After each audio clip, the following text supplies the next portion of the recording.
It's scary, but you don't really have time to be afraid. Andrew Ibarra, an L.A. Care member who goes by Junior, is talking about being unhoused for 5 years in Los Angeles.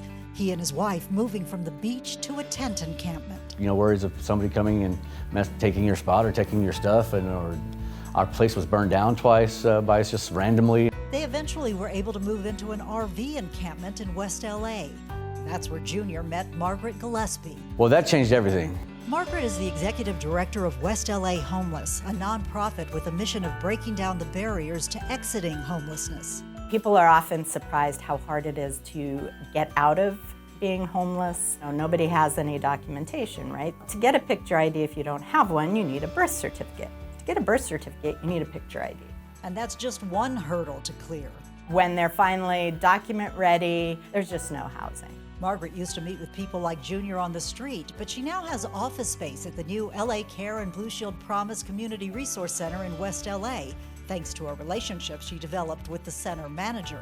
Since day one, we had to establish a different kind of approach. Luis Hernandez previously worked at a center where visitors wanted health and wellness classes, but this center's unhoused neighbors need something more. Most of it's been individual appointments for social services and housing and health plan navigation. Being across the street from the Department of Public Social Services means there is plenty of traffic from those who need government assistance.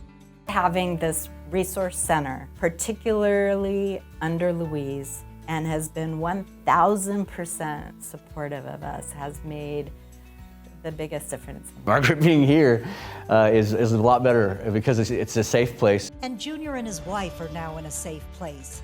With the help of West L.A. Homeless and Margaret's contacts at various social service agencies, Junior and his wife moved into an apartment in February.